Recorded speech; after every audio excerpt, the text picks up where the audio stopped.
Hey Ross World, my money makes money. You know how most of us, oh well, I can't say really most of us, but some of us become either in debt or broke.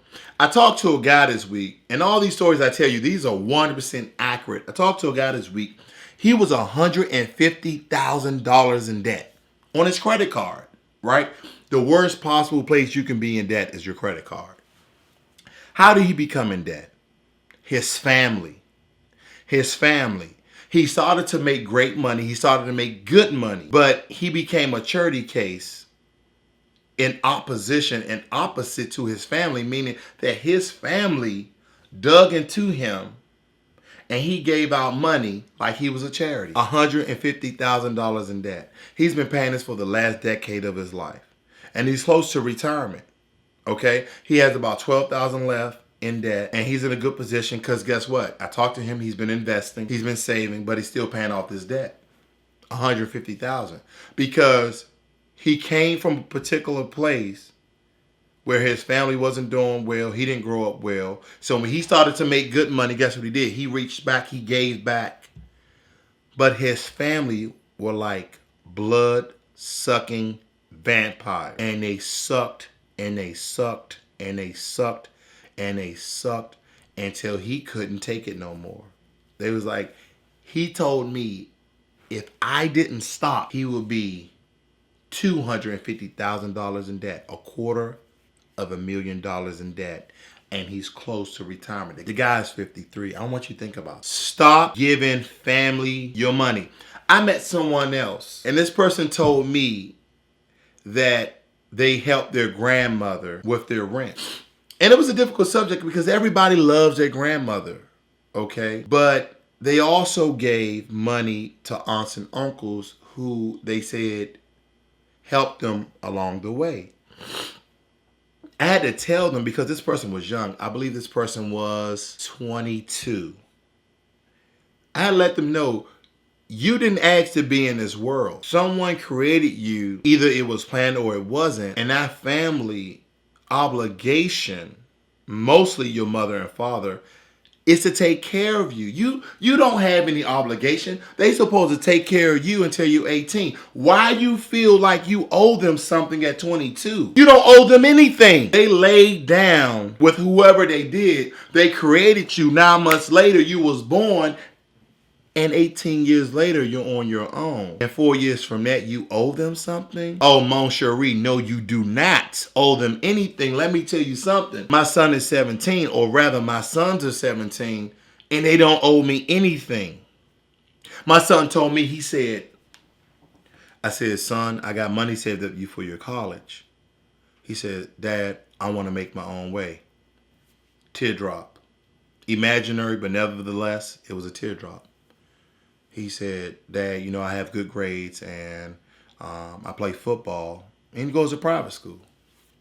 I went to public school. He went to private school, okay? He said, I want to make my own way. I want to do this on my own. I don't want your money. I didn't pressure him. I said, son, if it doesn't work out for you, it's here for you. But that's my son. My obligation, my duty, my responsibility is to take care of him until he's 18 legally. But consciously, it's my duty, obligation, and responsibility to take care of him and give him the skills in order for him to survive and thrive. That's the problem. Black and brown people, some white, stop giving your kids tools to survive and give them tools to thrive. Have them elevate themselves better than you ever have. Your seed, the extension of yourself, they should be better than you.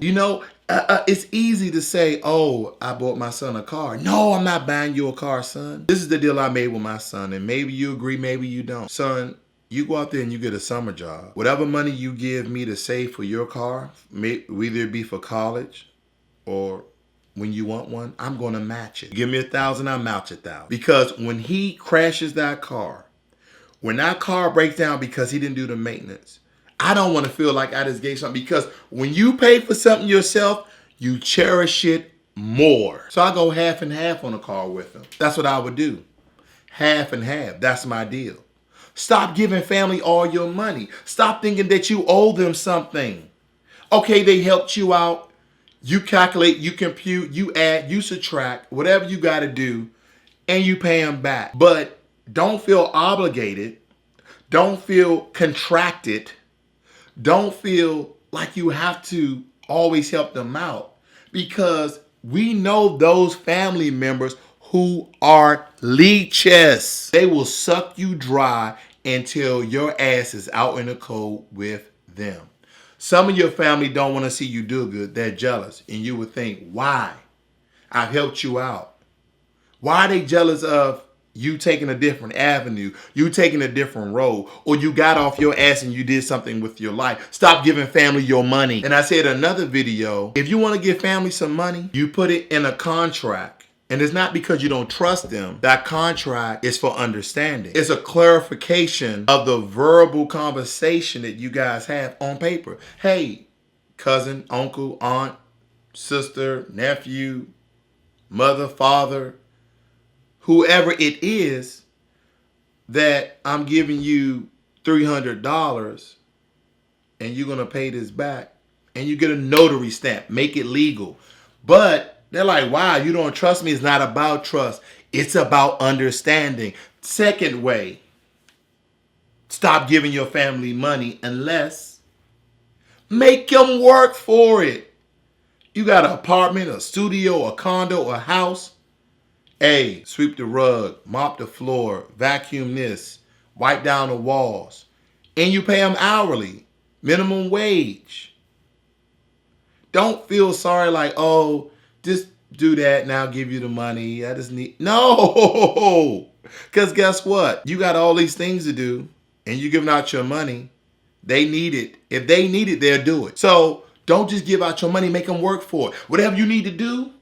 Hey, you know what? Hey, I need you to cook dinner, wash dishes, paint the garage, clean out and defreeze the freezer, whatever it may be. And then you say, okay, minimum wage here is $10, $8 an hour. You say you needed $100. Today you work 5 hours. Here's $50. You come back tomorrow, you work another 5 hours. Yes! They're like, well, I have a job. I just need this money. Da-da-da-da. Put it in paper. This is the thing. If you want your money back, put it on paper. If you don't want your money back, make them work for it. And if you just don't care, then give it to them. But I'm going to tell you this. Don't bitch out your family. Don't argue with your family, because I'm giving you the tools. I'm giving you the education and the advisement to help you out, because the worst thing you can do is argue and be at war with your family. The people who are supposed to be there for you through thick and thin, through all the tough times. Okay? So having things on paper with a little notary stamp is a statement of understanding. It's not a statement of trust. Yeah, I trust you. But, this is $3,000. And I want my money back, and I just want to make sure there's no mishaps. And if they don't want to sign it, if they want to agree to it, then guess what? They don't need the money. They don't need the money. So stop giving money to your family. Now, some of them need this money. Okay? It's only going to take you a couple of minutes to run to the bank and get this letter drawn up. You can do it by handwriting, get a few witnesses, get a stamp. Or if they're going to do this work and they say, well, I need the money today. And most people, they really don't need the money that day. They knew they needed the money about a week ago. Okay? And they just procrastinated. Don't procrastinate. You need the money, ask for it, or and you're going to have to work for it. So stop giving family your money, because giving your family your money is no investment to you. But if you make them work for it, that's a good investment, because you got a lot of things done and you didn't do them yourself. All of a sudden, you're a boss, you're an entrepreneur, you're giving people jobs. But now, if you can't afford that as a everyday thing, then let them know that.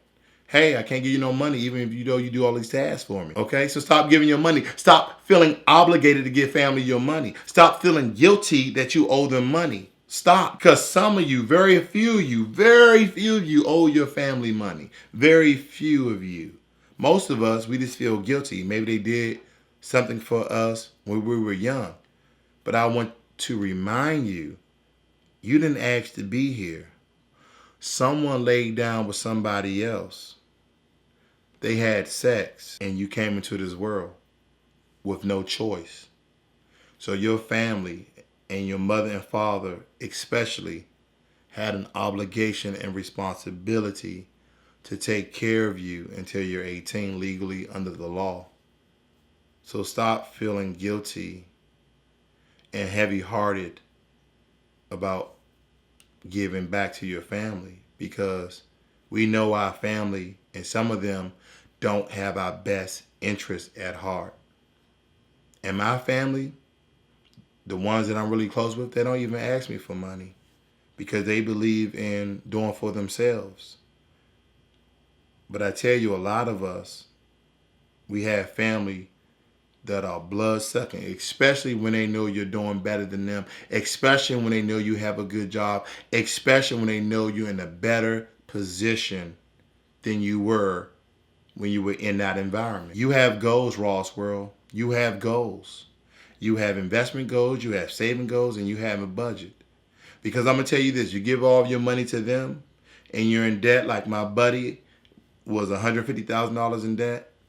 Who's going to help you take care of yourself when you can't take care of yourself? Who's going to help you when you no longer can work? Who's going to help you when you're 63, 65 years old? Who's going to help you? Is your family going to pop back up in your life and give you all the money that you loaned to them? I simply don't know the answer to that. And I don't think you know either. But I'm pretty sure you have a good hunch. So just think about that.